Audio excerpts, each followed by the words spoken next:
teman-teman Dengobis, apa kabar buat teman-teman? Semoga hari ini adalah hari yang luar biasa ya buat teman-teman sekalian. Dan teman-teman selalu diberkatin ya secara luar biasa.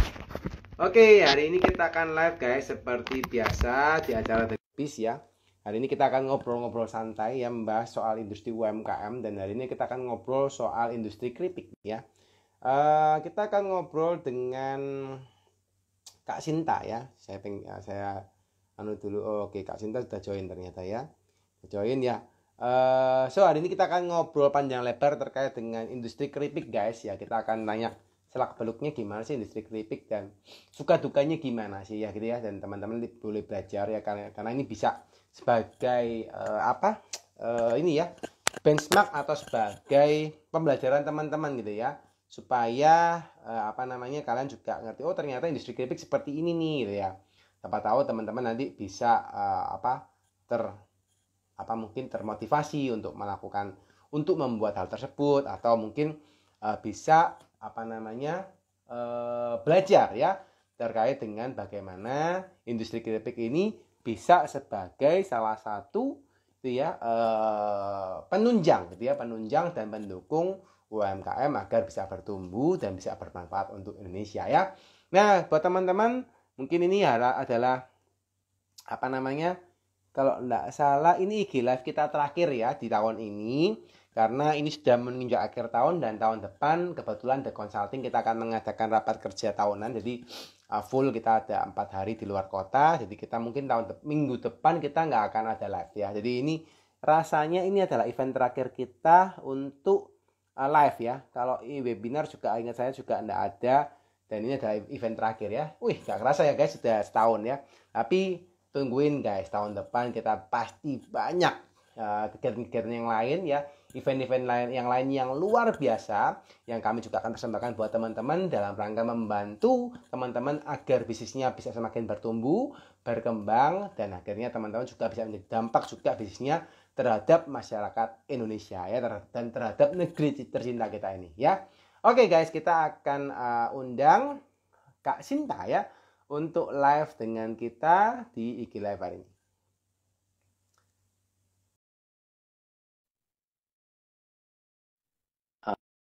Oke, ini sudah join, sudah masuk enggak ini ya? Oke. Hai Kak Sinta. Halo. Hai, apa kabar? Baik kabarnya. Luar biasa. Ini lagi di outlet apa sudah di rumah nih Kak Sinta? Kalau sekarang sih lagi di kantor sih. Kantornya di kantor ya? Iya. Woi, mantap, luar biasa. Sampai jam segini masih di kantor ya Kak Sinta ya? Woi, mantap. Emang ini kalau ciri-ciri pengusaha tulen ya begini ini ya. Nggak ada waktu untuk berlibur ya Kak ya. Mantap. Posisi di kota apa ini Pak Kak sekarang? Kalau saya sih posisinya di Kota Bandar Lampung. Bandar Lampung ya? Oh, oke. Bandar Lampung ini memang ingat saya adalah penghasil keripik pisang ya Kak ya? Keripik pisang ya Kak masalah ya? Betul. Wah, luar biasa. Wah, ini kita langsung belajar nih dari ahlinya ya teman-teman ya. Hari ini kita mau belajar ya. Judul hari ini sangat luar biasa, langsung spesifik ya. Judul hari ini adalah tips membangun usaha keripik. Nah ya, keripiknya apa? Nanti kita berguru sama Kak Sinta gitu ya. Nah, by the way sebelum kita mulai guys, saya akan ketik dulu di kolom chat, kolom komen ya. Teman-teman kalau mau bertanya ya, langsung ketik di sebentar. Ini agak langsung ketik di kolom Q&A ya guys, sebelah kanan ya. Sebelah kanan nih saya post. Nah, teman-teman nanti boleh komen ya, boleh langsung tanya ke Kak Sinta. Oke, yuk kita mulai Kak Sinta supaya teman-teman nggak menunggu nih. Ya. Pasti teman-teman pada sudah nggak sabar. Oke, Kak Sinta ini free sampai jam berapa Kak Sinta? Kalau di Bandar Lampung seharusnya sama ya jamnya dengan Indonesia Barat ya? Iya, sama ya. Oke. Tapi bisa free sampai jam 9 gitu Pak, Kak, mungkin kurang lebih. Kita 1 jam ke Oh depan. ya, oke deh. Bisa ya? Oke, sip. Teman-teman punya waktu 1 jam ya, kita untuk tanya Ya, jawab ke Kak Sinta nanti ya. Oke, nah Kak Sinta, ya, by the way, terima kasih ya. sebelumnya kami aturkan ke Kak Sinta sudah berkenan ya untuk ke acara The Ngobis bersama dengan kami. Acara ini kita live-kan Pak setiap Senin ya Kak ya, setiap Senin kita akan selalu undang narasumber luar biasa termasuk Kak Sinta juga ya untuk hari ini berbagi dengan teman-teman The Ngobis ya. Dan acara ini nanti biasanya setelah kita event Kak, kita akan juga publish di IG Story, lalu juga kita akan publish di YouTube, dan kita akan publish juga di Spotify yang kami miliki. Nah, cuma nanti kita ngobrol-ngobrol ini santai aja Kak ya, kita nggak ngobrol-ngobrol yang terlalu formal gitu, tapi lebih aja kepingin denger ceritanya Kak Sinta. Gimana sih ceritanya Kak Sinta? Kok bisa membangun usaha seperti ini sampai bisa sukses, jatuh bangunnya gimana? Nah ini kita yang pengen denger nih kisah dari seorang Kak Sinta, dulunya kerja apa kok sampai bisa akhirnya mengerjakan hal seperti sekarang ini Kak. Monggo Kak, silakan. Waktu dan tempat dipersilakan. Oke, terima kasih Bapak. Aku manggilnya Bapak apa Kakak ini? Terserah, mau manggil Mas Kak, mau manggil nama juga nggak apa-apa. Ya, undangannya jadi cerita di bisnis yang sekarang saya jalanin tuh kan nama usahanya sekarang jadi Oleh Sinta kan. Jadi salah satu oleh yang tadinya keripik pisang aja tapi sekarang kan nambah berbagai apa ya jenis produk yang turunan lainnya dari si buah pisangnya ini gitu loh. Kalau ditanya apa sih mulai usaha keripik ini sejak kapan sih? Justru sejak di bangku SMA gitu loh. Nah, jadi kenapa saya mau mulai usaha keripik itu karena nggak jauh dari tempat saya tinggal itu ada dulu itu orang produksi keripik. Dulu itu bukan keripik pisang, justru adanya tuh keripik singkong. Nah, saya bungkus apa sih namanya? Saya beli 1 kilo tuh, tapi saya bungkusin kecil-kecil, saya jual di sekolah gitu. Dari terus tuh selain itu kan apa sih namanya? Kalau saya tuh pakai sistemnya reseller di sekolah itu, jadi saya tuh punya reseller sendiri gitu. Jadi saya punya teman yang kelas 1, kelas 2, kelas 3 itu saya dropin itu keripik pisang, keripik singkong nih, bantuin jualan ya. Waktu itu singkong. Terus kenapa sih usahanya waktu SMA kenapa sih mau mulai usaha? Itu karena ketika saya tuh udah duduk di bangku kelas 2 SMA, orang tua saya tuh bilang, Sinta, kamu tidak bisa melanjutkan kuliah gitu, udah SMA udah gitu aja. Ya karena latar belakang sih pastinya ekonomi lah, karena apa sih, saya kan 4 bersaudara, saya anak paling bungsu gitu loh. Terus tuh jadinya ya karena keadaan ekonominya kurang, jadi nggak bisa untuk biayain kuliah, jadi mau nggak mau saya harus yaitu jualan gitu loh. Dan akhirnya itu ketika saya jualan di sekolah itu kan saya punya titipan reseller lah, karena dulu saya nggak pakai nitip ke kantin, karena kalau nitip ke kantin itu kan sistemnya tuh kalau laku baru dibayar. Kalau saya tuh pengennya saya pegang uang karena kita tuh harus yang namanya uang tuh muter gitu, modal tuh muter terus gitu loh. Kalau mandek karena zaman sekolah kan mengandalkan awalnya itu kan uang jajan gitu loh. Uang jajannya sangat minimalis ya. Tapi bisa dimanfaatin buat dikembangin lah. Yaitu dari bawa cuma hanya 1 kilo, 2 kilo, akhirnya kan jadi banyak. Saya tuh setiap berangkat sekolah itu kan naik angkot. Karena tiap hari bawaan apa sih namanya keripiknya tuh banyak namanya plastik kan ya. Aduh, lah ya sama siapa namanya supir mobil angkotnya naiknya. Waduh, saya bilang bingung juga nih, karena kan semakin hari semakin banyak kan. Karena kita teman-teman saya tuh ngejualin nggak pakai modal. Jadi 1 bungkus saya kasih harga itu kalau nggak salah itu 600 perak. Jadi jual 1.000. 400 perak tuh. Nah, itu dia caranya. Jadi saya nggak sistem gaji ya. Laku berhitung kan, per bungkus itu 400 perak waktu itu. Jadi makin hari makin banyak yang beli. Terus tuh guru-gurunya saya todongin semua, ayo dong Bu, beli Bu, biar kita bisa kuliah. Ternyata beli, terus saya bawa barang banyak, akhirnya pas waktu saya kelas 3 itu kan saya bingung kan, waduh pesanan banyak, tapi saya nih ini balik lagi ke keuangannya nih, keuangan itu saya itu simpen, itu saving banget, jadi saya tuh nyisihin namanya modal, nyisihin buat kayak apa sih namanya, investasi, investasi tuh kayak buat biaya kuliah, apa kuliah saya nih gitu kan. Ternyata pakai, karena saya berpikir kalau saya pakai uang uang apa keuntungan ini kan buat beli apa sih namanya, kendaraan. Jadi saya alhamdulillah tuh waktu kelas 3 udah bisa beli motor. Wih, mantap. Beli motor kan. Jadi setiap sekolah itu sekarang bawa motor, terus tuh bisa kasih ke apa ke guru-guru, ke teman-teman gitu kan, karena banyak yang bantu jualan.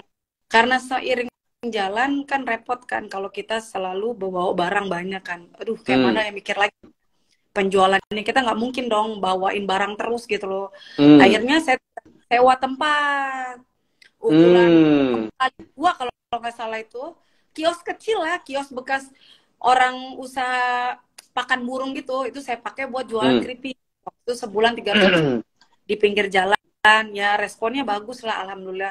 Jadi saya lakukan itu setiap pulang sekolah.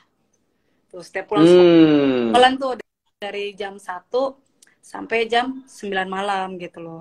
Kalau ditanya waktu belajar depan, jangan ditanya gitu. Jadi lebih banyak baca-baca.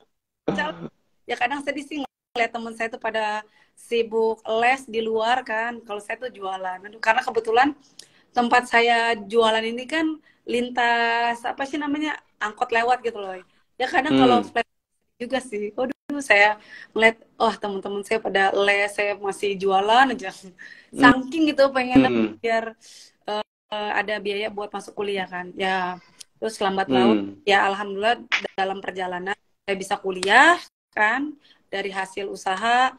Terus tuh akhirnya saya juga berani buka usaha itu, apa belajar sewa tempat, karena ketika sewa tempat itu makin lama kan naik, harganya naik mulu kan. Jadi ya beli kan, akhirnya ya udah saya memberanikan diri depan rumah gitu loh, di depan rumah. Ya udah ketika di depan rumah, jadi saya kasih tahu tuh, saya informasin ke teman-teman semua lah, ke teman-teman semua saya kasih kabarin kalau mau pesen keripik singkong tuh di tempat saya. Dulu tuh masih singkong tuh. Terus saya lalu sekitar tahun 2006 lah, 2006 ada masukan lagi dari customer tuh bilang gini, Dek, kata dia, manggil saya kan karena masih muda ya zaman itu ya. Kenapa sih nggak produksi keripik pisang aja, katanya gitu kan ya. Ditambahin gitu loh keripik pisang gitu, karena kan Lampung ini terkenal banget sama buah pisangnya gitu, melimpah. Terus saya kepikir iya juga ya, karena kan singkong udah ada pasarnya nih, udah ada marketnya kan. Terus ngembanginnya tuh ada yang lain. Ya udah akhirnya, tapi kendalanya itu saat itu tuh saya nggak ngerti produksi keripik pisang, karena saya kan tahu singkong kan pasti kan itu apa, cara proses produksi kan pasti beda kan, keripik singkong sama pisang. Ya akhirnya saya ngajak kerja sama gitu loh sama orang yang di pisang. Saya bilang, Pak, tolong dong bantuin saya dong 1 minggu ini, ajarin saya proses produksi keripik singkong, keripik pisang, saya bilang gitu. Itu aja, saya tuh cepet banget tuh. Terus dia mau lah bantuin saya sambil saya nyari karyawan. Jadi nyari karyawan supaya ilmu yang di-sharein ke yang si orang yang bantuin saya ini yang bisa ngajarin lah, ngedampingin proses bikin pisang lah gitu loh. Ya akhirnya bisa produksi pisang juga, tapi nggak puas nggak langsung puas aja gitu loh, karena ternyata sepanjang apa sih namanya jalanin usaha itu banyak customer yang ngasih masukan. Balik lagi Mbak, kalau rasanya asin manis aja kan orang pasti bosan gitu loh. Akhirnya saya berpikir lagi, rasa apa ya, saya bilang tuh, oh iya rasa coklat sama keju gitu loh. Wah, saya ngacak dapur lagi, bagaimana, saya berpikir ini gimana caranya, lihat di YouTube segala macam. Pokoknya saya rajin lihat inilah ya, lihat apa sih namanya, lihat konten masak ya Bu, kayak gimana bisa rasa coklat, rasa keju itu bikin sendiri tuh, jago bakar. Kalau dulu kan, kalau sekarang kan ada bubuknya kan. Kalau kita bikin yang jago bakar, jago manis, Terus balado kan ada yang jual bubuknya kan. Kalau zaman saya waktu 2006 itu bikin sendiri. Benar-benar di apa namanya? Digoreng, terus ditumbuk, dikasih garam, dikasih bumbu gitu. Masih yang secara manual lah. Kalau sekarang sih alhamdulillah sih udah ada. Kita bisa custom lah ke perusahaan bikin apa sih bubuk taburnya itulah udah. Bubuk. Taburnya lah. Jadi sekarang ya alhamdulillah jadi makin yang tadinya hanya dari lewat sekolah, terus tuh saya berani buat apa sih namanya sewa tempat walaupun 2x2. Terus tuh saya belajar usaha depan rumah gitu kan ya. Pada akhirnya bisa beli tempat, tempat yang sekarang saya tempat ini dulu cuman 400 dulu tuh cuman 400 meter, sekarang luasnya udah 1.200-an lah. Wow. Jadi udah keren. bisa nampung parkiran bus tuh bisa sampai 5 bus lah. Kalau 5 bus besar tuh bisa di tempat saya gitu. Jadi mantap. Perjalanan bagaimana proses awalnya emang bukan keripik pisang sih sebenarnya, keripik singkong. Cuman karena Lampung ini melimpah banget yang namanya pisang gitu loh. Akhirnya kita produksinya pisang. Terus sekarang nggak hanya buah pisang dijadiin keripik, tapi kita bikin tuh ada pie pisang, ada bolu pisang, ada brownies pisang, ada pisang beku juga gitu loh. Jadi semua nilai turunan pisang yang ada ini kita apa sih namanya kita produksi. Ini salah satu masalah yang terjadi sama saya. Jadi ketika pisang datang satu truk atau satu mobil pickup sekitar bisa ribuan sisir pisang. Kalau kita produksi itu kan kadang kendalanya tuh si karyawannya ini tiba-tiba apa sih namanya ngabarin nggak masuk kerja gitu kan, absen. Kenapa?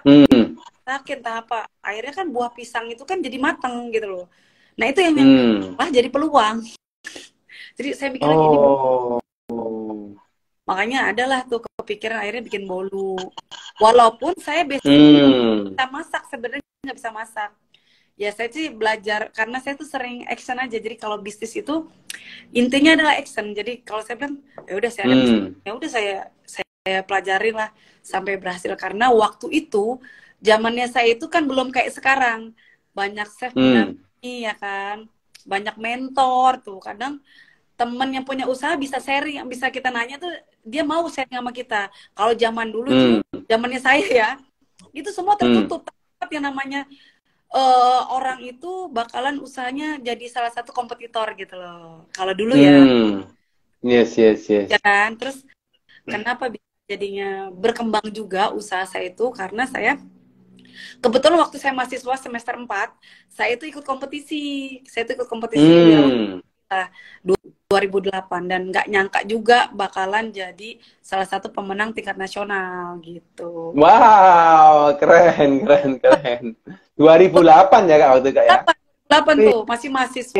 Mantap. Jadi apa sih namanya? Dari situlah yang dibuka gerbang yang benar-benar peluang untuk membesarkan bisnis itu sangat luas banget gitu. Karena kan bisnis saya tuh belum tokonya juga belum modern, masih kayak bener-bener yang kayak orang jualan buah yang nggak ada kanan kiri, nggak ada tutupnya gitulah, masih kayak tenda gitu. Oke.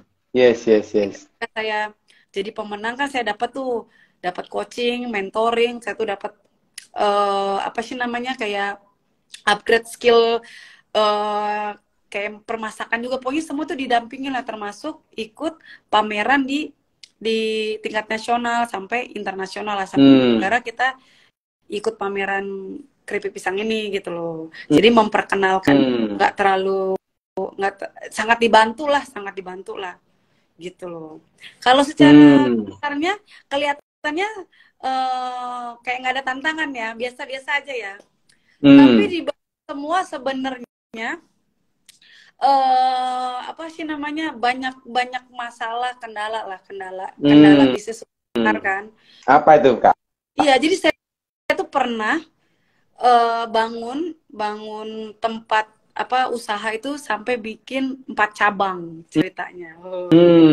Keripik pisang ini atau keripik yang yang apa singkong? Iya, keripik singkong pisang ini karena kan saya bikinnya tuh jadi toko oleh-oleh khas Lampung gitu loh. Oke. Siap. Saya bangun 4 cabang cabang ceritanya. Saya pinjaman, masih kuliah sini paling berani ngambil pinjaman itu. Karena saya Mantap, mantap. ngambil ini salah satu pengalaman yang buat saya itu, saya sangat belajar dari pengalaman lah ya. Ternyata tidak semulus yang dibayangkan. Wah. Tapi kalau nggak jalan-jalan ya. Yes, Ya, benar. jadi pas ngebangun 4 cabang, saya ngambil pinjaman. Ketika ngambil itu sebesar 1 miliar. Wow. Kuliah kan 2010 saya udah ngambil pinjaman sebesar 1 miliar karena ngebangun. 1 miliar. Iya, ternyata di situ ada kendala pengelolaannya bermasalah lah. Akhirnya saya malah jadi kelilit utang 1 miliar. Oke. Akhirnya nggak kebalikin Kak berarti ya? Iya, nggak bisa balikin tuh 1 miliar itu. Oke. Iya, itu tahun 2012. Tahun 2012. Problemnya kenapa Kak? Kok sampai akhirnya nggak bisa balikin? Iya, karena problemnya itu ketika saya bangun tuh pengelolaannya kita pakai orang itulah ya, masih family lah, masih family gitu loh. Jadi pengelolaan uangnya atau pengelolaan produksinya, usahanya. Jadi kayak kepala produksinya, terus tuh akunting itu masih pihak orang terdekat gitu. Oke. Ya, akhirnya nggak ketutup karena mereka jadi, ya kalau menurut saya tuh ya jadi apa sih namanya, kayak rebutan gitulah, apa ya namanya ya masih family kan, susah lah berceritanya lah ya. faktor internal lah. Jadi karena faktor internal akhirnya ngerasa memiliki semuanya punya, walaupun secara tertulis dan secara lisan kan ini kan punyanya pribadi kan saya. Karena apa? Kan kita kalau gitu loh, yuk kita bangun sama-sama. Emang pada dasarnya tuh saya ngebangun usaha itu bukan hanya untuk diri sendiri. Awalnya benar buat diri sendiri. Yang kedua itu pasti buat keluarga lah ya. Buat keluarga, yaitu buat orang-orang yang karyawan saya lah gitu loh. Dan yang keempat kan ngebantu orang lain lah gitu loh, yang butuh bantuan. Maksudnya ada, kita nilai sosialnya juga ada gitu loh. Ternyata kendala itu 2012 karena saya jadi mau jadi ya, dan itu alhamdulillahnya bisa diselesaikan hutangnya, lunas. Walaupun saya mulainya lagi tuh, saya tuh udah jatuh, terus itu terjun bebas lah itulah, udah nyungsep itulah. Jadi mulai lagi tuh Kok bisa sampai nyungsep, gimana ceritanya Kak? Ya itu karena apa sih, pengelola manajemennya masih internal lah, masih orang-orang. Tadi kan udah utang 1 M. Kan itu kan dapat untuk bangunin toko, buat modal gitu kan. Habis itu kelolanya salah. Akhirnya nggak bisa bayar berarti utangnya waktu itu. Nggak bisa bayar. Karena saya punya aset apa sih namanya, harta bergerak lah, ada 2, harganya lumayan lah. Jadi saya nggak punya kendaraan lagi. Yang penting saya cicil separohnya gitu loh. Akhirnya bisa bernafas lega. Jadi dikurangi lah dari sekian puluh juta, berkurang langsung gitu, apa sih namanya, utang cicilannya jadi berkurang gitu. Asetnya dijualin untuk nutupin utangnya itu berarti. Betul, untungnya masih ada ya, untungnya. Orang Indonesia kan bilangnya Iya. Jadi inilah, jadi separuhnya karena brandnya tuh dulu itu ya, yang saya bangun 4 cabang itu kan brandnya sama. Brandnya sama. Dan itu masalahnya waduh, saya udah istilahnya udah cinta banget lah ya sama brand ini gitu. Kalau saya mulai lagi kan artinya butuh perjuangan dan butuh proses yang sangat panjang gitu kan. Ditambah lagi kalau kita punya cicilan untuk ngembangin tuh agak tersendat. Karena apa? Tersendat karena kita diharuskan tiap bulan itu harus bayar cicilan. Kalau nggak, ya aset akan disita Kita. kan. Ternyata ya apa sih namanya, ya Allah maha baik lah ya, yang penting masih bisa berbagi sama orang, ternyata dikasih jalan lah. Ada orang baik ngasih saya buah pisang. Wah, ngasih buah pisang itu bentuknya pisang, pisang mentah. Kalau ditotalin itu sekitar 50 juta, karena kan saya modal itu kan tersendat, karena kan harus tiap kita itu harus bayar cicilan tadi itu yang saya ceritain. Akhirnya udah kesendat bayar. Apa sih namanya, akhirnya saya dapat orang baik lah nih, Sin, ada pisang, buah pisang nih, saya banyak bener panen, saya nggak bisa produksi, coba tolong kamu produksi, nanti bayarnya kamu bisa cicil, katanya tuh. Ya alhamdulillah, jadi saya bisa beli minyak goreng gitu lah. Terus suami apa bantuin saya juga kan, suami saya selalu bilang udah papi resign aja gitu loh, bantuin saya bilang tuh. Ya udah, resign di salah satu bank gitu kan, terus tuh bantuin saya ngegoreng. Jadi itu saya dan suami itu produksi iya, bantuin penjualan iya gitu. Wah ini banget lah, apa ya, berjuang banget lah. Terus bisa nyicil juga kan. Yang penting ini, kalau di bisnis itu adalah kepercayaan. Kalau kita bisa punya utang besar apapun, pokoknya intinya nyicil, kalau diusahakan lunas, pasti orang tuh akan percaya sama kita. Yang kunci yang saya terapin sekarang adalah menjaga kepercayaan orang gitu loh. Ya akhirnya lunas, dan saya punya modal lagi kan terus ya.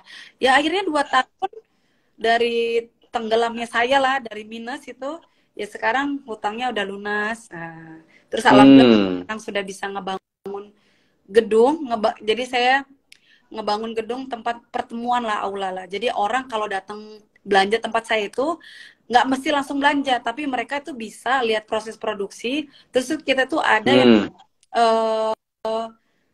aula itu dimanfaatin buat sesi sharing lah gitu loh. Jadi orang tuh datang bisa sekalian sharing. Jadi mereka tuh bisa visit ke company kami tuh nggak mesti harus belanja, tapi bisa lihat kayak gini lah, bagaimana kita sharing bisnis yang kita jalanin, naik turunnya gimana gitu, bagaimana memulai bisnis itu, bisnisnya si Oleh Sinta ini gitu. Jadi ya alhamdulillah bisa ngebangun sekarang, walaupun ngebangunnya pas COVID. Tapi yang penting berhasil ya Kak ya, luar biasa, mantap. Karena kita pokoknya intinya adalah terus berinovasi dan harus tingkatin kreativitas lah. Kalau kitanya nggak berhenti berinovasi, orang itu akan terus mencari kita. Oh ya apalagi ya gitu loh. Jadi kayak keripik pisang, yang tadinya keripik singkong nambah pisang. Setelah keripik pisang kan tadinya cuma hanya asin manis, nambah sekarang coklat, keju. Terus sekarang tambah lagi 18 varian rasa keripik pisang sekarang kita bikin. Luar biasa. Ditambah lagi 18 varian rasa ya Kak ya? 18 varian rasa. Wih, aduh. Itu rasa apa aja Kak? 18 banyak ya Kak ya? Pokoknya wajib dicobain itu sepuasnya. Jadi di tempat kami itu yang kita kita jualin ini, produk yang kita produksi ini tuh orang datang ke outlet boleh nyobain sepuasnya gitu loh. Sepuasnya. Jadi sepuasnya ya gitu ya? Betul. Gitu. Mantap. Jadi ke outlet dulu sebelum belanja, nyoba dulu ya Kak ya, sekenyangnya gitu ya. Betul. Baru belanja ya. Iya, betul. Makanya jadi mantap. Inilah ya, ada ceritanya kan. Kalau beli di keripik Oleh Sinta aja, kenapa? Soalnya bisa nyobain gitu. Aduh. Mantap ini. Kalau diceritain semuanya itu bisa mungkin berhari-hari kali ceritanya.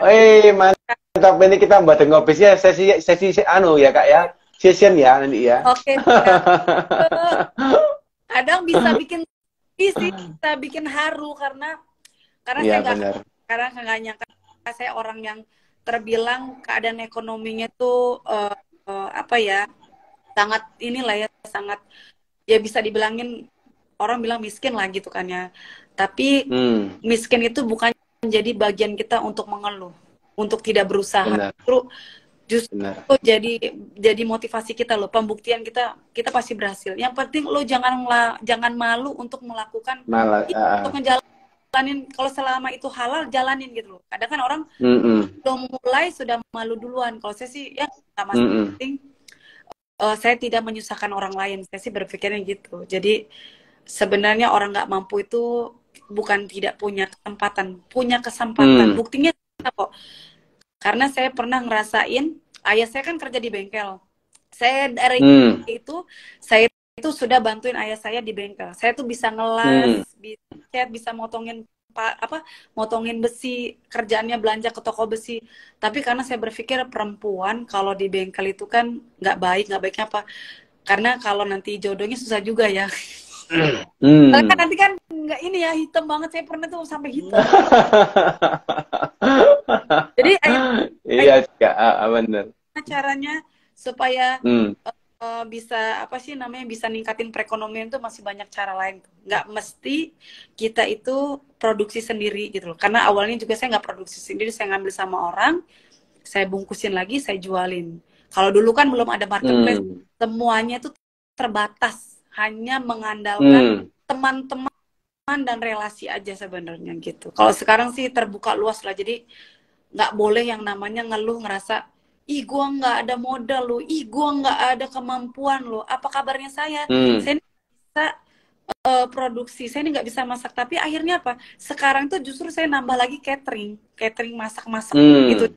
siapin buat buat makan pagi, makan siang, makan malam, jadi gitu. Jadi kayak di tempat usaha itu jadi one stop shopping gitu loh, jadi mereka Hmm. sekaligus ada snack, terus ada makan siangnya segala macam tuh. Tapi ya saya tidak pernah membicara kalau saya tuh nggak bisa gitu loh. Saya pasti bisa Hmm. kalau belajar gitu. Hmm. Mantap, mantap, mantap. Eh, Sekarang total karyawan di perusahaan ada berapa banyak, Kak? Kalau karyawan bagian toko sih kita ada 20 orang. Ada 20 Hmm. orang. Kalau di toko ya, tapi kalau produksi lumayan banyak karena kita pakai mitra juga. Jadi kita tuh gini, Oh, oke. kerjasama dengan petani. Jadi kan kita tuh tidak bisa mengandalkan satu petani. Kita tuh ada beberapa Hmm. petani yang di Lampung kan. Terus tuh Hmm. ada salah satu, kita edukasi cara bikin proses produksi keripik pisang sesuai Hmm. standar itu. Karena kan kita nggak bisa ngandalin produksi kita aja. Kita harus ada kolaborasi lah gitu loh. Dan pada Hmm. karyawan produksinya mitra ini lebih banyak daripada bagian toko gitu. Hmm. Ya ya baiknya sih jadi menciptakan lapangan pekerja gitu loh. Kalau Benar, ya benar, benar. produksi itu Itu bisa yang petaninya pun akhirnya kan mereka juga akhirnya bisa iya, bertumbuh ya, Kak, ya, nggak hanya petani aja kan. karena Hmm. kan kita kan kalau buah pisang itu kan kalau dibelikan harganya kan udah ada patokan lah, nggak terlalu mahal, nggak terlalu murah gitu kan. Yes, Kalau di benar, tengah jadi itu kan untungnya lebih baik gitu loh. Ya benar, udah, benar, benar. dan saya tuh nggak salah salah mereka karena kan kita bentuknya kan MOU, kita tiga kita Hmm. punya 3 mitra dan saya juga punya tempat produksi juga, jadi kita ada 4 dapur lah, ada 4 dapur untuk menyuplai Hmm. di toko tuh. Jadi 3 mitra itu juga ikutan buat Iya, keripik standarnya iya, kakak gitu ya. Terus habis itu kakak sendiri juga punya dapur central kitchen untuk membuatin itu juga iya gitu ya. betul. Oke, Karena oke, oke, oke. kita kan kadang suka dikasih jadi salah satu narasumber lah, kadang kan suka jadi narasumber terus tuh di sebuah yang di perkampungan bagaimana meningkatkan perekonomian. Kadang kan kita mikir lagi, Hmm. kita produksi tapi nggak bisa memasarkan yang terjadi sekarang ini. Nah, Hmm. yaitu akhirnya ya udah, kalian saya ajarin cara bikin keripik pisang, nanti hasilnya bisa saya bantu untuk jualin gitu loh. Oh, jadi mereka juga punya masalah, mereka nggak bisa masarin. Ah, betul. Nah, itu akhirnya ya udah, tinggal Hmm. saya besarin market sayanya aja gitu. Jadi justru sekarang lebih lebih upgrade-nya tuh ya di pemasaran lah, biar mereka juga terbantu gitu loh. Ya jadi doa Hmm. saya bisa seperti inilah. Alhamdulillah. Ya, ya, ya, ya. Ya, luar biasa sih, Kak, ya. Alhamdulillah. Memang nggak gampang juga gitu ya perjuangannya dari SMA gitu ya. Jualan, buka kios, Ya, sambil belajar. Terus luar biasa sih. Ini nggak banyak orang yang mau ngelakuin, Kak, gitu ya. iya. Tapi kakak mau ngelakuin luar biasa sampai akhirnya bisa sukses seperti sekarang ya. Luar biasa. Keren, keren, keren.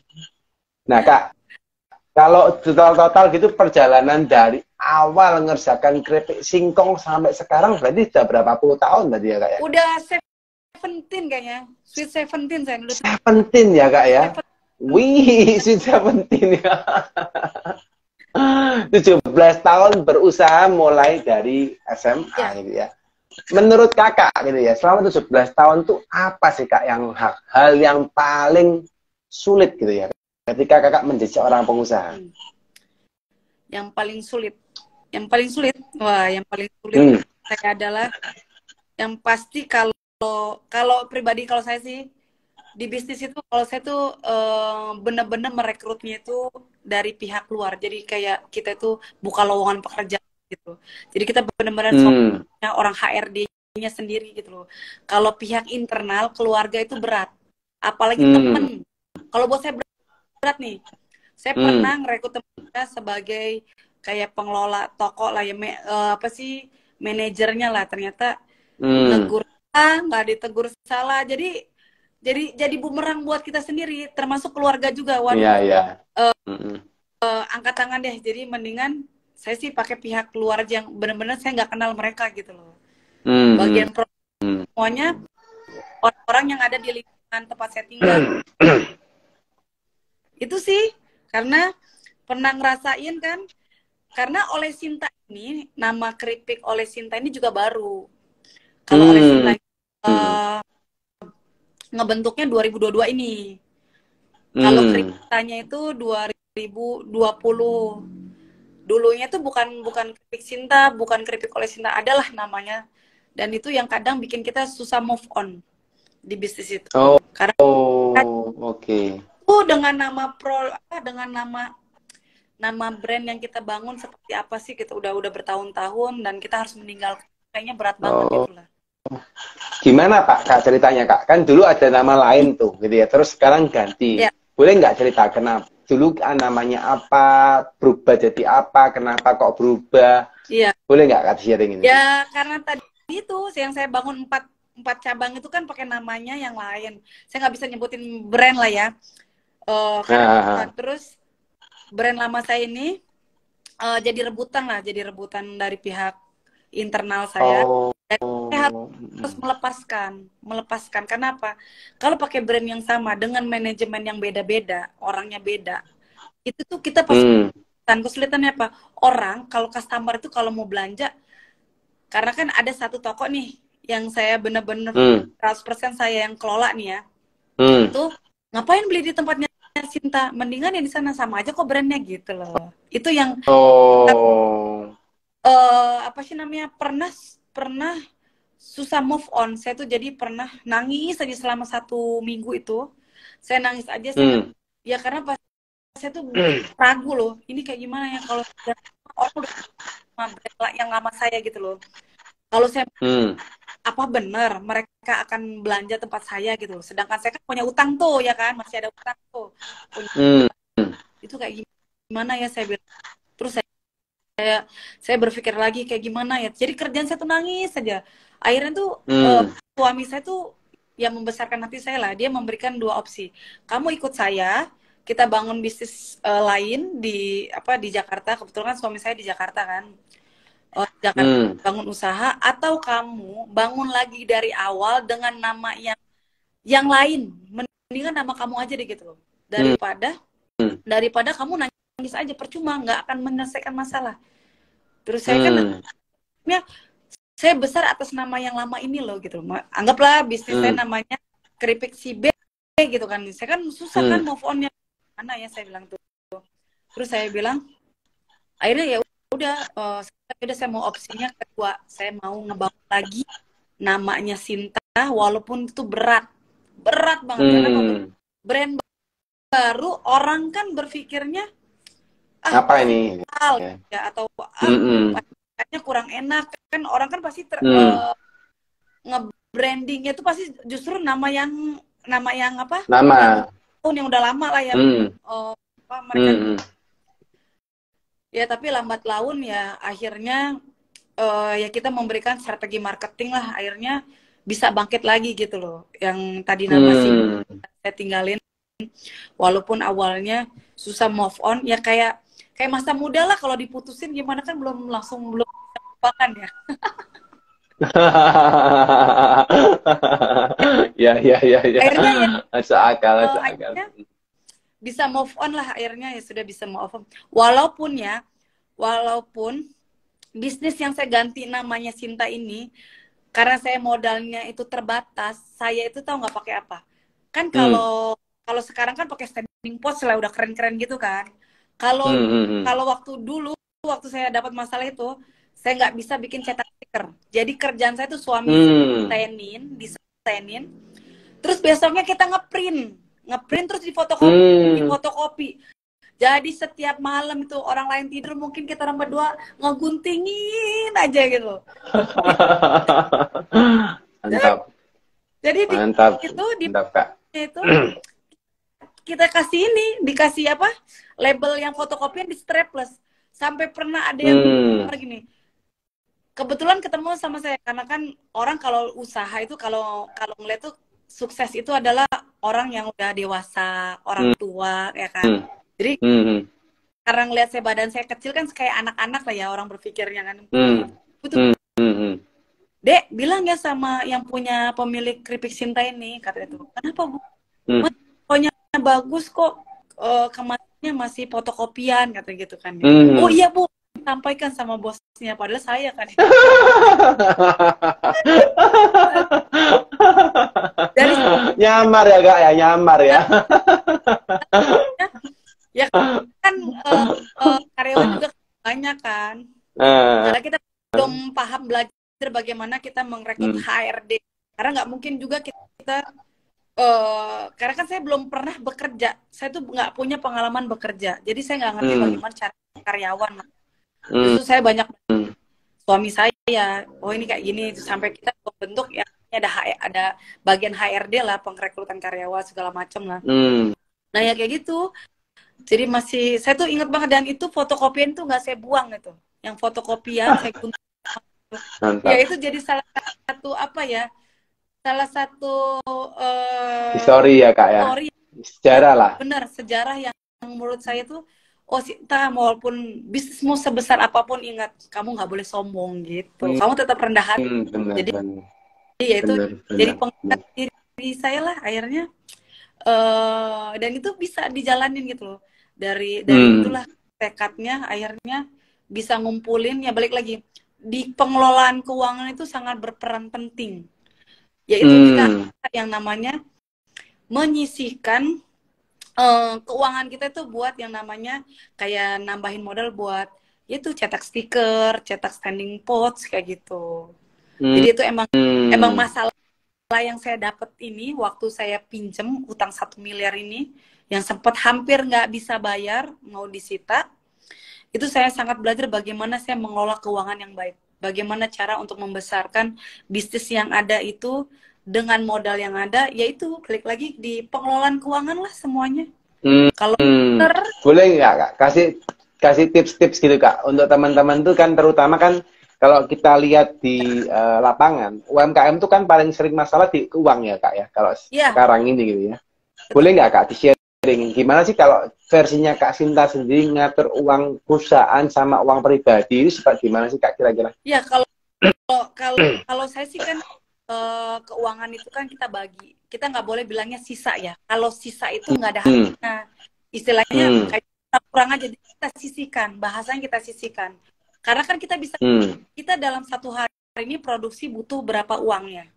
Dan itu kalau kita sudah laku, itu harus kumpulin lagi ya sekian berapa persen untuk apa sih namanya, untuk modal, dari modal itu ke mana, ke modal, ke gaji diri kita sendiri. Kita tuh ada gajinya juga gitu loh.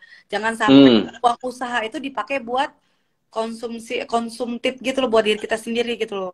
Terus ditambah lagi saya itu ada investasi. Jadi kayak isikan investasinya tuh awalnya itu saya itu ketemu sama orang bank lah ya, ketemu kepala area Bank Mandiri ya, saya sebutin merek ya karena banget lah saya sama kepala ini kan, mereka jadi setiap bank BUMN itu ada yang namanya tabungan rencana ceritanya. Nah, itu tabungan rencana itu kan minimal 200.000 kan, 200.000 kalau nggak salah pas 100.000. Nah, dari situlah setiap bulan karena kan secara otomatis debitnya itu saya sisihkan tuh. Saya sisihkan berapa buat investasi. Karena kita udah hitung-hitungan sekitar 30% dari total pendapatan itu kita sisihkan 30%, yaitu kita tabungin secara otomatis di debit selama 1 tahun. Selama 1 tahun itu dia secara otomatis masuk ke rekening kita gitu loh. Itulah yang kayak kita bikin kayak bakery kan, kita butuh oven kan. Kan kita kan nggak mungkin nih uang yang kita dapetin dari hasil oleh jualan keripik pisang, keripik singkong kita pakai buat beli oven. Karena kan udah beda bisnisnya lah, beda apa?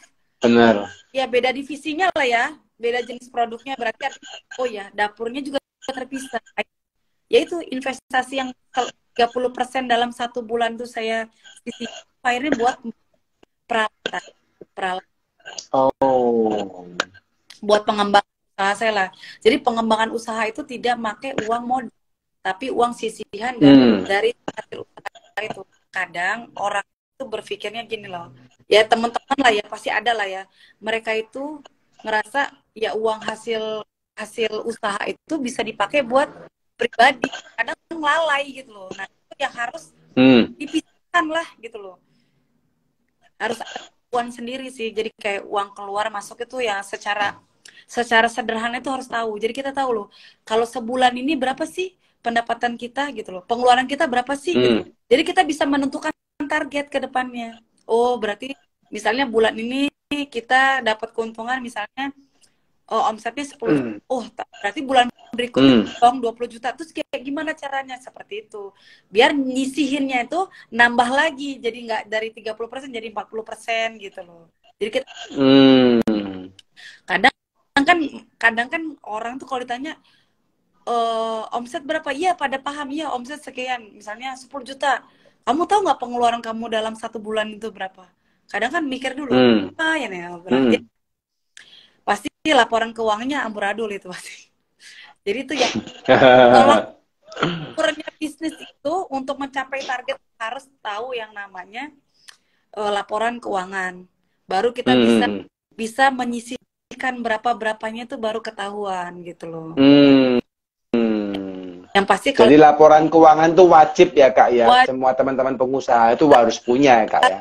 Walaupun cuman hanya uang keluar, misalnya kayak beli bahan itu gitu, terus omset sehari ini berapa itu harus ditulis.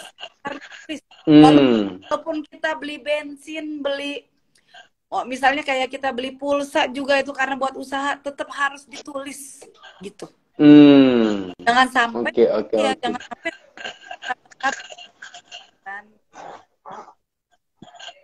Oke. Kalau Kak Sinta sendiri selama ini buat laporan keuangannya gimana Kak? Apakah buat sendiri atau ada tim yang ngerjakan atau ada orang lain yang ngerjakan Kak untuk laporan keuangan? Kalau sekarang sih ada timnya, karena ada timnya. Ada timnya yang ngerjakan ya. Kalau tugas saya adalah bagaimana mengembangkan usaha ini gitu loh. Karena kita punya tim gitu. Karena pentingnya bisnis itu adalah kita berbicaranya pencapaiannya mau apa nih gitu loh. Jadi kita harus ngerti, harus tahu strategi apa yang harus kita lakukan, pengembangannya mau seperti apa. Itu tugasnya saya. Kalau manajemen ada lagi gitu loh. Jangan sampai gini loh, bisnis besar ya kan, bisnis besar, keuangannya cukup, tapi kita nggak ada waktu karena kita terlalu sibuk. Kalau bisa kan harapannya gini loh, bisnis jalan, owner jalan-jalan gitu. Bener. Selalu bener Kak. Secara kalau saya kan perempuan, saya saya kan seorang ibu juga, jadi saya harus meluangkan waktu buat anak-anak. Makanya kalau saya sih lebih jarang yang namanya ada di kantor sama di toko tuh jarang. Hanya waktu tertentu aja lah, karena kebanyakan waktunya tuh bersama keluarga. Oke. Kak, ini ada beberapa pertanyaan, saya boleh sekalian utarakan ya Kak Sinta ya? Silakan. ya. Ini nyambung aja sih Kak, karena kan tadi Kakak juga sempat cerita terkait dengan HRD kan, ada orang HRD-nya juga, terus dulu nggak tahu cara perekrutan, cuma ini ada yang tanya Kak dari Kak Itsrika Sari gitu ya. Ya. Kak Itsrika Sari tanyain Kakak bagaimana cara kita merekrut tim inti. Gimana mungkin Kak menurut Kak Sinta? Ya, kalau merekrut tim inti itu kan kita itu kan pasti harus ada lowongan kayak kita sebar lowongan pekerjaan lah ya. Kan kita bisa lihat CV-nya. Makanya banget tuh CV tuh. Jadi dia punya pengalaman kerjanya seperti apa, terus tuh dia background-nya apa, lulusannya apa, dia bisanya apa, itu yang akan terlihat. Wah, ini cocoknya di mana nih? Kita tuh harus kita kecil, kita harus tetap ngerekrut, harus secara bahasanya profesional lah ya, karena mereka nggak langsung wawancara, kita minta surat lamaran kerjanya dulu lewat email, bisa diantarkan langsung ke kantor kalau kita, dan itu tuh bisa kelihatan orang-orangnya gitu. Ini orangnya. Dan kalau merekrut tim inti itu kan nggak apa sih maksudnya, nggak mudah juga gitu loh. Jadi ya pasti bongkar pasang tim lah gitu loh. Kadang tim udah bagus, tiba-tiba dia resign karena nikah, karena pindah ke kampung apa gimana lah. Itu kan harus cari lagi kan. Tapi kan kita setidaknya udah tahu bagaimana stepnya. Stepnya harus buka yang namanya lowongan pekerjaan, harus lengkap, harus ada CV-nya, terus tanda pengenalnya segala macam lah, karena itu akan terlihat gitu loh, akan terlihat karakternya seperti apa sih akan ketahuan kok gitu. Oke. Jadi harus dibaca dulu CV-nya Kak ya, pengalamannya apa cocok atau enggak dengan keinginannya kita gitu ya. Betul. Apalagi sekarang kan kalau ada tangan tuh kan, ketika format yang permohonan kita ngelamar kerja kan, dari tulisan tangan kadang kelihatan tuh ini orangnya gimana gitu loh. Ya kan sambil jalan belajar. Yes. Saya harus belajar grafologi juga ya Kak ya. Betul, setuju. Yes. Ini memang kalau ngomong perekrutan ini satu hal yang menarik nih ya. Dan mungkin teman-teman memang butuh tim HRD ya kalau memang mau melakukan perekrutan yang baik ya. Tapi kalau memang di awal-awal ya mungkin nggak bisa hire, mungkin belum ada dana gitu ya, mungkin bisa melakukan perekrutan secara mandiri, tapi butuh belajar supaya ilmu perekrutannya juga lumayan punya pemahaman gitu ya Kak Sinta ya. Betul. Oke. Pertanyaan berikutnya Kak, ini ada pertanyaan juga dari Kak Bisa ya. Kak, bagaimana mengolah usaha lebih menarik Kak, menarik kelihatan customer? Terima kasih. Nah, gimana kalau dari Kak Sinta kira-kira? Kalau buat yang biar menarik ke customer ya, yang pasti kan ya banyak cara ya, namanya jatuhnya ke strategi marketing kan ya. Yang paling penting itu dasar itu brand ya. Brand itu menentukan juga secara desain gitu, desain. Kadang kan orang tuh pertama kali tuh tampilan, isi itu nomor 2, ya kan? Harus dari awal itu bikin brand itu yang orang itu ngelirik dulu gitu loh. Gitu. Tanyaannya dia buka usahanya mau ada yang offline apa online nih. Kalau offline kan yang pasti kan itu kita harus pasang banner. Mau usaha di rumahan walaupun dia nggak punya toko, tapi dia mau memulai, ya bikin banner. Lu jualan apa sih di situ gitu loh. Kadang itu hal kadang orang tuh nggak kepikiran untuk ngelakuin gitu loh. Dipasang banner. Jadi orang tahu, orang lewat kan mungkin sekali ngeliat nggak beli nih gitu kan, tapi besok lewat lagi akan penasaran gitu loh. Kalau yang tokonya offline nih ya, tokonya offline gitu loh. Terus ya kemasan perlahan-lahan diperbaikin gitu loh. Kalau yang untuk online kan ya itu, ya kemasan kan mempengaruhi juga. Pokoknya desain kemasan lah. Saya juga banyak dibantu juga. Di sini nih ada nih teman saya yang ngebantuin desain saya sampai menarik, wah, sampai logonya. Ini perwakilan dari apa sih namanya? dari ownernya lah. Tuh. Cocok ini Kak ya, cocok ini. Persis sibabnya juga sama Intan. Betul. Yang paling itu adalah desain. Kalau awal itu desain. Jadi terus tuh harus formatnya tuh lengkap gitu loh. Ya perizinan juga lengkap. Kalau sekarang itu kan nggak kayak zaman saya dulu lah. Kalau sekarang tuh semua perizinan itu kan semua online. Jadi nggak susah lah gitu loh. Jadi yang buat kakak tadi ya, yang nanya tadi bagaimana cara supaya orang menarik gitu kan ya. Ya udah, kamu kalau usahanya di rumah ya harus bikin brandingnya itu desainnya semenarik mungkin. Jangan lupa bikin banner. Terus lu jualan apa, harganya berapa. Jadi jangan sumput-sumputan. Kadang kan suka nanya. Misalnya kita di salah satu grup gitu. Kita share nih keripik pisang oleh Sinta. Terus tuh dia bilang, nanya, kita berapa? Japri ya? Nanya aja langsung, bener nggak? Ditanya. Oh, jawab langsung, oh ya harganya misalnya 15.000, isi 250 gram kalau keripik oleh Sinta. Nih, udah ke poin aja. Kadang kan orang terlalu mungkin nggak enak. Sekarang mah zamannya terbuka lah gitu loh. Jadi ya, benar. Jadi supaya orang menarik tuh ya, lu harus kasih tahu juga harga berapa, isinya berapa. Oke. Kak, penasaran Kak?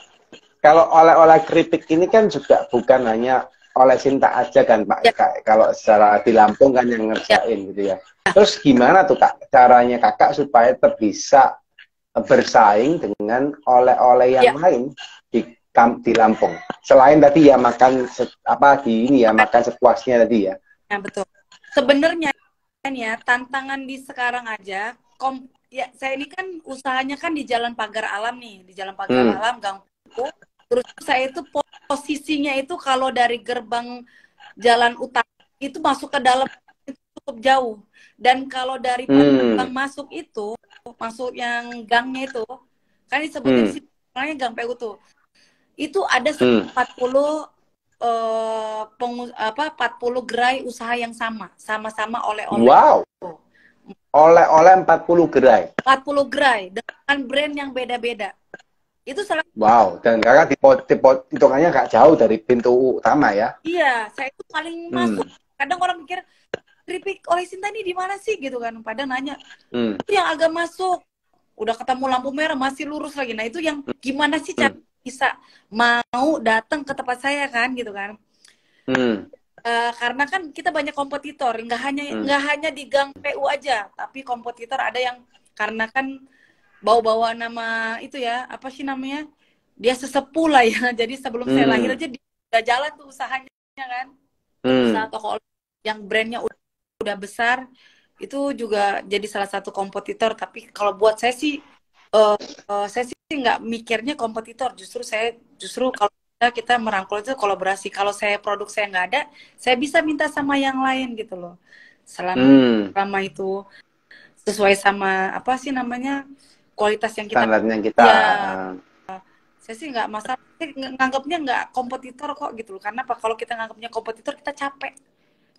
Gitu. Paling satu hal yang baru. Kayak misalnya di tempat saya tuh jadinya tuh yang tadinya keripik pisang, tapi akhirnya kita tuh ada bakery juga. Kita itu ada kafe juga. Kita tuh jualan kopi bubuk juga. Kopi bubuk ini juga yang kita produksi tuh orang bisa lihat proses produksinya juga. Kita punya mesin roasting. Terus itu kita ini open kitchen lah. Itu yang bikin beda. Kita gitu. Jadi kita lihat proses produksinya, ngerosting kopi, terus tuh kayak bakernya juga semuanya terbuka, ada kaca-kaca gitu terlihat lah gitu. Setiap apa sih namanya, setiap bulan sekali juga kita memberikan yang namanya kasih produk lah gitu. Jadi setiap bulan itu harus ada produk yang bisa kita apa namanya bikin orang penasaran, launching gitu loh. Ya. Dan gitu loh. Terus tuh kita tinggal nambahin packaging. Kalau kardus di desain Itu salah satu trik aku tidak kompetitor yang ada gitu. Oke. Jangan kadang gini, orang tuh tahu dikasih masalah udah ngeblok duluan. Itu yang susah maju. Justru kita benar. Kita namanya merangkul orang gitu loh. Jadi jangan sampai kritikan tuh jadi malah justru gue nggak peduli lah, yang sekarang aja laku gitu loh. Padahal belum tentu, karena sekarang itu apalagi sekarang zamannya digitalisasi ya. Kita nggak ngikutin perkembangan zaman, kita juga bakalan gulung tikar. Banyak kok usaha-usaha yang dulunya maju sekarang ya tinggal nama aja gitu loh. Artinya apa?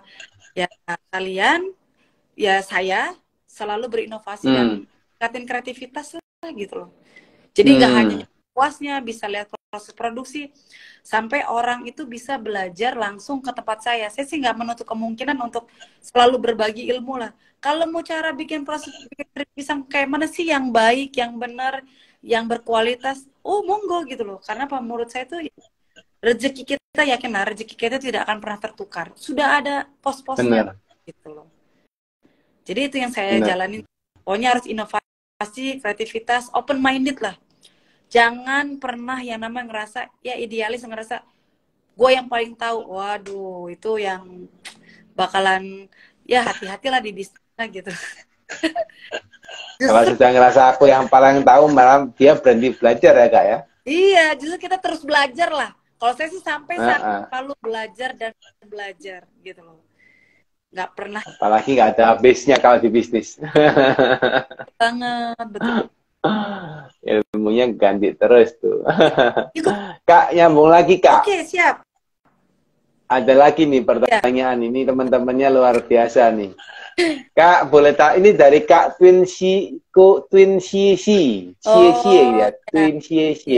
Kak, boleh tanya, sebentar. Kak, boleh tanya bagaimana membangun usaha kita agar bisa maju? Semua proses harus kita lewati dulu, tapi butuh berapa lama proses kita ini mulai menentukan ada kemajuan? Oh, ini rasanya udah dijelasin deh tadi sama Kak Sinta ya teman-teman ya.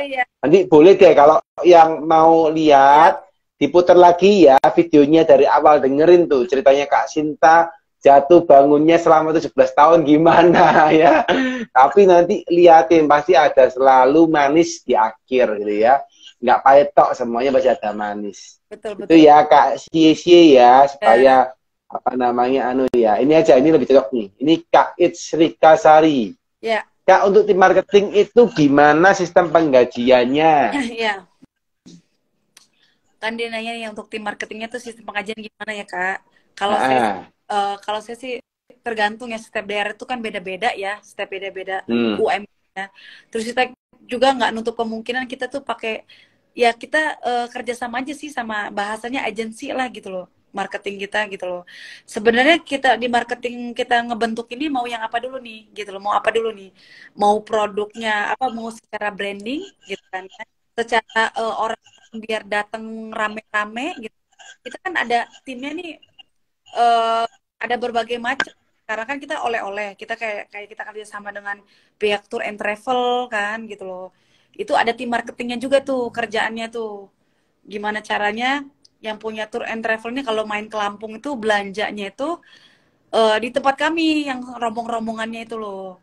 Itu sistemnya tuh gaji biasa aja gitu loh. Kalau untuk kayak media sosial, kalau saya tuh pakai agensi, pakai apa sih, vendor lah bahasanya, vendor.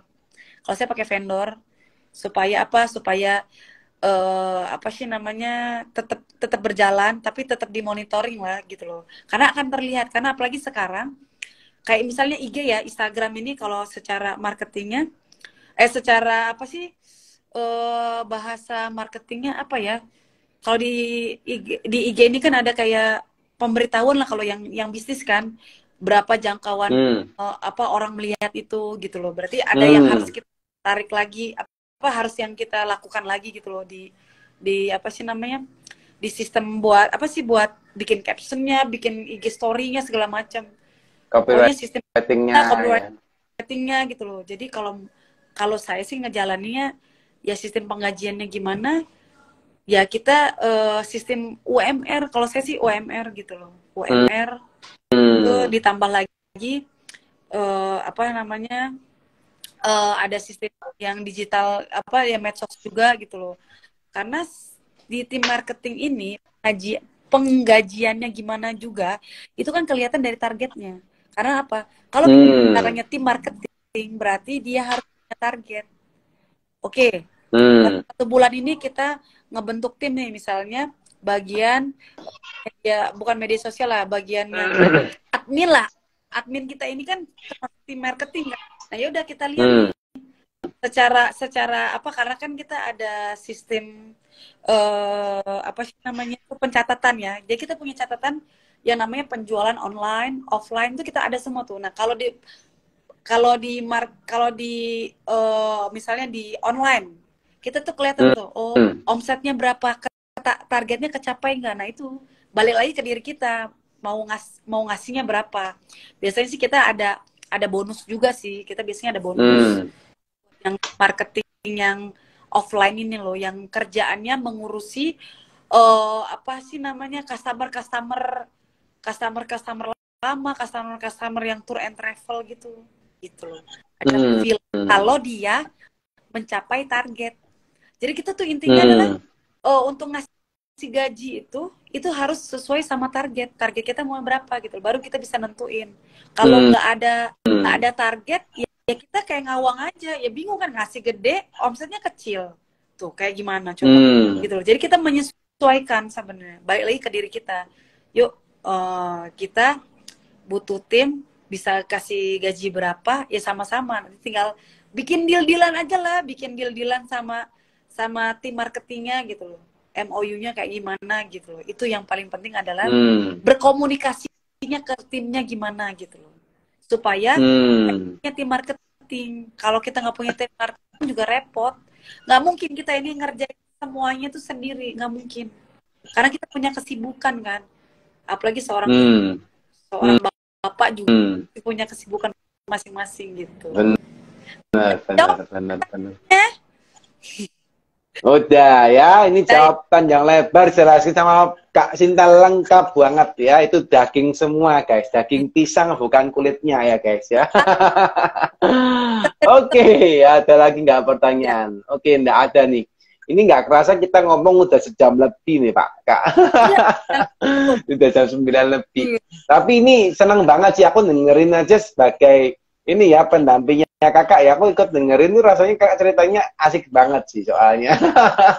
Ceritanya bersemangat dan berapi-api gitu ya, kayak siap untuk goreng lagi dan ya. Siap untuk rasanya setiap cerita kayak rasanya udah siap goreng lagi gitu, udah apinya keluar semua. Keren. Tapi anyway, thank you sih Kak, ini ceritanya powerful banget, ceritanya Kakak ini insightful banget ya. Aku penasaran, pengen ngorek lebih dalam, tapi seperti Kakak ngomong tadi gitu ya, kalau dikorek nggak akan ada habisnya gitu ya teman-teman ya. Ya kalau teman-teman nggak ada habisnya, kepingin tahu, kepingin lebih dalam lagi, boleh langsung follow ya guys ya. Follow langsung dari Oleh Sinta ya. Dan kalau misalnya kepingin tahu lagi gimana manisnya, gimana enaknya, mampir ke Oleh Sinta gitu ya. Rasain keripik pisang, oleh-oleh, keripik singkong ya, 18 varian, nyobain sak puasnya guys ya. Baru borong sebanyaknya gitu ya di Lampung ya. Gitu. Nah, mungkin ada apa Kak yang perlu disampaikan Kak, terkait mungkin ada promo apa atau ada event apa dekat-dekat ini di Oleh Sinta gitu mungkin Kak? Ya, baiklah. Minggu depan, jadi minggu depan itu kita buka ada oleh-oleh baru lagi. Jadi kita mau bikin sebuah viral ya. Jadi kita tuh bikin. Wih, mantap. Jadi kan orang udah tahu nih kalau di Oleh Sinta itu kan nggak di Oleh Sinta aja ya, di Lampung ini kan oleh-olehnya kan keripik pisang, ya kan. Kita sesuatu baru yang menjadikan sebuah produk ini jadi oleh-oleh wajib yang harus dibeli di Oleh Sinta gitu. Nanti aja Pia, tunggu tanggal mainnya Pia. Tunggu tanggal mainnya. Nanti akan biar penasaran nih teman-teman ya. Ini luar biasa. Teman-teman biar nggak penasaran harus follow dulu IG-nya ya. Terus liatin setiap hari story-nya itu ngapain. Jadi tahu, oh ini ada story apa nih gitu ya. Barangkali nanti tiba-tiba pas kalian story-nya langsung pas muncul itu waktu hari itu ya. Minggu Gitu. depan. Oke, mantap, mantap, mantap, mantap. Mantap nih Kak ceritanya, dan ini ya penutupnya ya terkait dengan event ya. Nanti minggu depan teman-teman liatin aja. Mungkin boleh nggak Kak kasih satu kata penutup buat teman-teman supaya bisa semakin semangat, terutama menghadapi katanya Pak Jokowi resesi global tahun depan. Nah, monggo Kak, ada pesan-pesan apa kepada teman-teman yang lain? Ya kalau buat teman-teman yang lain sih, yang sudah mulai, yang baru akan mulai, yang sudah berkembang usahanya, tetap yang namanya bisnis itu adalah kita tuh harus mulai dan action aja lah, sebenarnya action aja sih, action terus dengan penuh menikmati segala prosesnya lah gitu loh. Karena berprinsip kalau saya sih berprinsip gini loh, kalau apa sih namanya, segala sesuatu itu ya kalau nggak dikerjain kan nggak akan pernah tahu hasilnya gitu. Jadi terus aja pokoknya semangat, terus berinovasi, kreativitas, selalu mau belajar. Oh kalau udah mau belajar tuh udah bakalan sukses tuh akan selalu di depan mata. Tapi kalau udah ngerasa penuh, saya goodbye itu. Jadi pokoknya kalau buat saya sih semangat ya, semua itu bisa kita jalanin lah gitu loh. Gitu. Pokoknya walaupun ada yang kedepannya bakal ada resesi, ya udah di bawah santai aja. Yang penting kita usaha aja gitu loh. Siap. Mantap Kak. Ya, semangat. Jos. Semangat ya teman-teman. Ya, semangat. Jangan pantang arang ya. Ini momen terakhir, ini hari terakhir ini kita event terakhir kita hari ini ya, karena sudah penghujung tahun ya. Tapi tetap teman-teman mungkin di saat-saat ini adalah salah satu waktu kita untuk refleksi ya, selama setahun ini apa sih yang sudah saya lakukan, apa yang sudah usaha saya lakukan di tahun 2022 gitu ya. Dan coba evaluasi, kita nilai apa yang kurang, apa yang bisa diperbaiki, apa yang bagus ya. Dan sambil mendekati akhir tahun kita coba buat plan ya, tahun depan ngapain sih yang harus dilakukan ya. Kalau udah lebih gede lagi teman-teman boleh buatin namanya rapat kerja ya, bersama dengan teman-temannya, buat program kerja tahunan untuk tahun depan mau ngapain. Jadi selalu membuat gambaran rencana baru, jangan sampai teman-teman stuck ya. Oh aku udah melakukan ini, tahun depan ngapain ya, nggak tahu lah. Kalau begitu nggak tahu pasti nggak punya semangat lagi. Tapi kalau tahu ada yang mau dilakukan apa, pasti akan lebih semangat. Dan terutama tahun depan kita bersama-sama ya Kak Sinta, kami The Consulting dan teman-teman sekalian, kita lagi menghadapin resesi global gitu ya. Nggak perlu takut, tapi tetap harus waspada gitu ya. Nggak perlu takut, katanya Pak Jokowi Indonesia aman gitu ya. Tapi tetap harus waspada karena pasti akan ada dampak gitu ya, yang dari luar-luar. Tetap kita akan kena dampak, apa itu dampaknya ya kita nggak pernah tahu, tapi tetap berusaha, tetap berantisipasi, dan yang paling penting tetap berserah sama yang di atas ya. Karena saya melihat banyak sekali ya, meskipun badai datang menghadang gitu ya, kalau Tuhan berkata Anda diberkati, ya pasti diberkati ya. Seperti Kak Sinta 2020 sampai 2022 tambah jos usahanya gitu ya Kak Sinta ya. Amin ya. Oke, thank you buat teman-teman, thank you buat Kak Sinta buat kebersamaannya ya. Semoga hari ini sharingnya bermanfaat buat teman-teman ya. Buat teman-teman yang belum nonton, acara ini akan kita post ulang ya besok ya, kita akan post, kita akan mungkin kita akan collaborate dengan tempatnya Kak Oleh Sinta ya, supaya teman bisa saling nonton ya. Dan nanti kalau teman-teman misalnya mau nonton yang secara live, kita juga akan post juga di YouTube ya, YouTube saya sendiri di Siddhartha dan YouTube The Consulting. Terus nanti teman-teman juga bisa nonton, kalau misalnya bukan nonton ya, kalau misalnya mau dengerin sambil nyetir atau dengerin sambil masak keripik gitu ya, boleh kita juga putar di Spotify ya, Spotify The Consulting. Gitu ya teman-teman ya. Begitu Kak Sinta. Ya, thank you buat hari ini. Terima kasih. Salam sehat Kak. Semoga tambah tahun tambah jos, keluarga sehat dan bahagia semua ya. Amin. Ya, terima kasih Kak Sinta. Sampai berjumpa di lain kesempatan Kak Sinta. Semuanya ya. Ya, selamat malam. Bye-bye. Bye.